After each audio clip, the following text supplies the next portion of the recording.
হঠাৎ একটা দমকা হাওয়া বইল, গাছ থেকে লাফিয়ে নামলো কানু ভূত।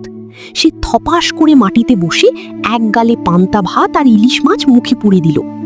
এক নিমিষেই পুরো থালার পান্তা আর ইলিশ মাছ খেয়ে সাবার করে ফেলল। সকালের রূপপুর গ্রাম। দৃশ্যপট, চারদিকে সবুজ ধানের ক্ষেত, দূরে বাঁশঝাড় আর পাখির কিচিরমিচির শব্দ।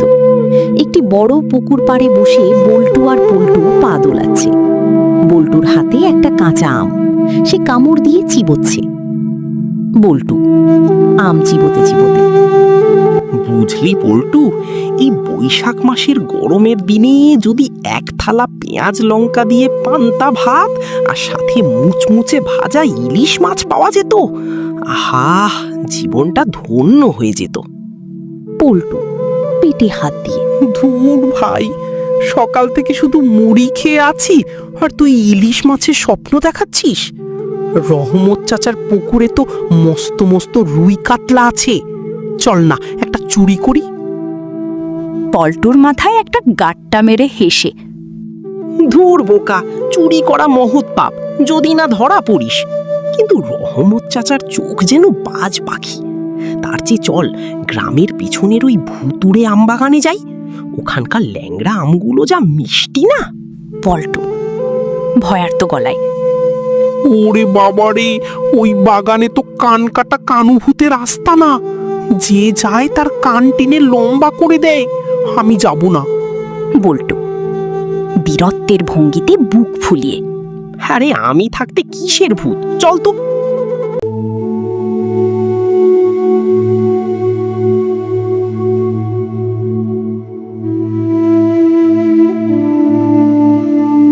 রহস্যময় আমবাগান। দৃশ্যপট, দুপুরবেলা, সূর্য মাথার ওপর। আমবাগানটায় অদ্ভুত একটা ছায়া, চারদিক নিঝুম।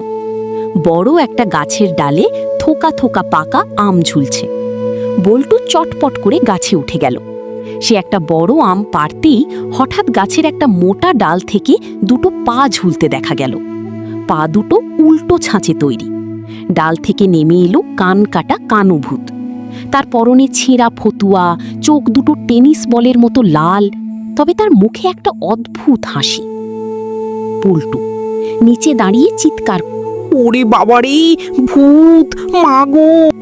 এক ছুটে বাগানের বাইরে গিয়ে একটা ঝোপের আড়ালে লুকিয়ে পড়ল। কানুভূত খিলখিল করে হেসে, আমার গাছের আমে হাত দেয় কার এত বড় সাহস রে? খোকা বাবু, আমার আম চুরি, এবার তোমার দুটো কান আমি মুচড়ে ছিঁড়ে নেব। বল্টু ভয়ে কাঁপতে কাঁপতে তবে বুদ্ধি খাটালো। হে, কানু ভাই, তুমি এই সামান্য আম নিয়ে পড়ে আছো? তুমি তো ভূতের রাজা, অথচ তুমি আসল জিনিসের স্বাদই পাওনি। কানুভূত অবাক হয়ে কৌতূহলী গলায়, আসল জিনিস সেটা কি রে? মানুষের কলিজা? বল্টু নাক সিট, ধুর, কলিজা তো পানছি, আমি বলছি খাঁটি বাঙালি খাবারের কথা। কাঁচা লঙ্কা, সর্ষের তেল আর পেঁয়াজ দিয়ে মাখানো পান্তা ভাত, সাথে গরম গরম মুচমুচে ইলিশ মাছ ভাজা। কানুভূত জিভ দিয়ে লালা ঝরিয়ে হেসে, ইলিশ মাছ পান্তা ভাত, সেটা কেমন খেতে রে? আমি তো শুধু কাঁচা ব্যাঙ আর মরা ইঁদুর খাই। বল্টু সুযোগ বুঝে, তাহলে তো তোমার জীবনটাই বৃথা। এক কাজ করো, তুমি যদি আমাকে ছেড়ে দাও আর একটা বড় আম উপহার দাও, তবে আজ রাতে আমি তোমার জন্য এক থালা পান্তা ইলিশ এই গাছের নিচে নিয়ে আসবো।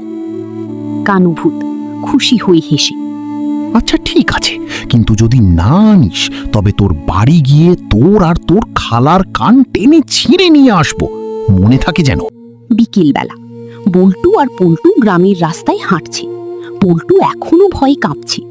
এমন সময় সামনে থেকে মাথায় এক ঝুড়ি তরকারি আর হাতে একটা বড় নদীর ইলিশ মাছ নিয়ে হাসি মুখে আসছেন রহমত চাচা। তিনি মনের সুখে গান গাইছেন, ওরে ও সুজন নাইয়া। পল্টু, তুই তো ফেঁসে গেলি বল্টু ভাই, আমাদের ঘরে তো ইলিশ মাছ নেই। মাছ শুধু ডাল আর আলু ভর্তা রেঁধেছে। ভূতকে পান্তা ইলিশ না দিলে ও আমাদের কাঁচা চিবিয়ে খাবে। বল্টু মুচকি হেসে, মাথা খাটা তো পল্টু, ভূতকে খাওয়াবে বল্টু, কিন্তু খরচ করবে অন্য কেউ। রহমত চাচাকে দেখি। আসসালামু আলাইকুম রহমত চাচা। বাহ, মাছটা তো দারুণ। তা চাচা, আজ কি বাড়িতে বিশেষ কোনো মেহমান আসবে নাকি? রহমত চাচা গর্বের সাথে গভীর তা দিয়ে হাসি মুখী। ওয়ালাইকুম আসসালাম। আরে না রে বল্টু, শহর থেকে আমার শ্যালক এসেছে, তার জন্যই এই নদীর তাজা ইলিশ। আজ রাতে পান্তা আর ইলিশ ভাজা হবে। বল্টু দুঃখে নাটক করেই দীর্ঘশ্বাস ফেলি। হা চাচা, শুনে খুব ভালো লাগলো, কিন্তু একটা খারাপ খবর আছে। ওই যে পিছনের আমবাগানের কানু ভূতটা আছে না, ও বলছিল আজ রাতে রহমত মিয়ার ঘরের সব ইলিশ মাছ ও একাই সাবার করবে, আর বাধা দিলে আপনার শ্যালকের কান কেটে নেবে। রহমত চাচা উত্তেজিত হয়ে চোখ বড় বড় করে। কি এত বড় সাহস ওই ছেঁচড়া ভূতের? আমার শ্যালকের কান কাটবে? আমি লাঠি দিয়ে ওর হাড্ডি গুঁড়ো করে দেব। বল্টু চাচাকে বুদ্ধি দিয়ে। চাচা, ভূতকে কি লাঠি দিয়ে মারা যায়? তার চেয়ে একটা বুদ্ধি আছে। আপনি আপনার ঘরে ইলিশ মাছ ভাজুন, তারপর এক থালা পান্তা ভাতের ওপর ওই মাছ রেখে ওতে আচ্ছা করে মেছো বিষ মিশিয়ে দিন। আমি ওটা ভূতের কাছে নিয়ে যাব, ওটা খেলেই ভূত কুপোকাত। রহমত চাচা খুশি হয়ে বল্টুর পিঠ চাপড়ে হেসে। ব্যাস, তুই তো জিনিয়াস রে বল্টু। চল আমার বাড়ি চল, তোকেও দুটো ইলিশ ভাজা দেবো আজ। রাত 12টা, চারদিকে ঝিঝি পোকার ডাক। আম গাছের নিচে একটা বড় মাটির থালায় ধোঁয়া ওঠা ইলিশ ভাজা আর পান্তা ভাত রাখা। বল্টু আর পল্টু একটু দূরে একটা বড় বাঁশঝাড়ের আড়ালে লুকিয়ে আছে। রহমত চাচাও হাতে মস্ত বড় একটা লাঠি নিয়ে আড়ালে দাঁড়িয়ে আছেন। হঠাৎ একটা দমকা হাওয়া বইল, গাছ থেকে লাফিয়ে নামল কানু ভূত। সে থপাস করে মাটিতে বসে এক গালে পান্তা ভাত আর ইলিশ মাছ মুখে পুরে দিল। এক নিমিষেই পুরো থালার পান্তা আর ইলিশ মাছ খেয়ে সাবার করে ফেলল। তারপর তৃপ্তির একটা বড় ঢেঁকুর তুলল। কিন্তু পরক্ষণেই ওষুধের অ্যাকশন শুরু হয়ে গেল। কানু ভূত উত্তেজনায় হাসতে হাসতে প্রথমেই। বাহ রে বাহ, কি গন্ধ! খোকাবাবু কথা রেখেছে দেখছি। ও হো, এ তো অমৃত। মানুষের বাচ্চারা প্রতিদিন এত সুন্দর জিনিস খায়, যে হাজার গুণ ভালো। কানু ভূত হঠাৎ পেটে হাত দিয়ে চিৎকার করে। ওরে বাবারে, এটা কি হলো? পেটের ভেতর যেন পটকা ফাটছে।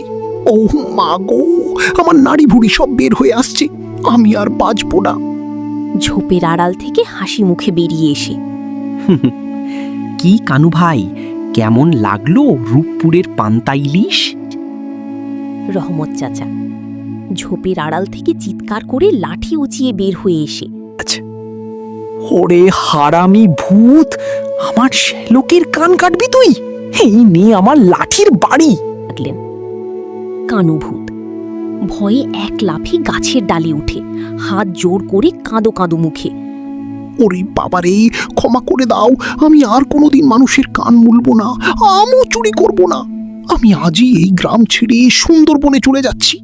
ওরে আমার পেট রে, বাঁচাও। একটি তীব্র আলোর ঝলকানি হলো এবং কানু ভূত ধোঁয়া হয়ে আকাশ দিয়ে উড়ে পালিয়ে গেল। পরের দিন সকাল, রহমত চাচার বাড়ির উঠোন, একটি বড় মাদুর পাতা। সেখানে রহমত চাচা, বল্টু এবং পল্টু মহা আনন্দে বসে আছে। সবার সামনে মাটির শানকিতে ধোঁয়া ওঠা পান্তা ভাত, খাঁটি সর্ষের তেল, কাঁচা লঙ্কা, পেঁয়াজ আর মুচমুচে বড় বড় ইলিশ মাছ ভাজা। রহমত চাচা হাহা করে হেসে। বল্টু আর পল্টু, তোদের বুদ্ধির জন্য আজ আমাদের গ্রাম ভূত মুক্ত হলো। নে, পেট ভরি ইলিশ মাছ খা। পল্টু ইলিশ মাছে কামড় দিয়ে তৃপ্তির সাথে। বল্টু ভাই, ভূত তাড়ানোর পুরস্কারটা কিন্তু বেশ সুস্বাদু হয়েছে। বল্টু চোখ টিপে হেসে। তোকে আগেই বলেছিলাম না পল্টু, বুদ্ধি থাকলে ভূতের বাপের শ্রাদ্ধও করা যায় আর ফ্রিতে পান্তা ইলিশও খাওয়া যায়। সবাই একসাথে হেসে উঠল।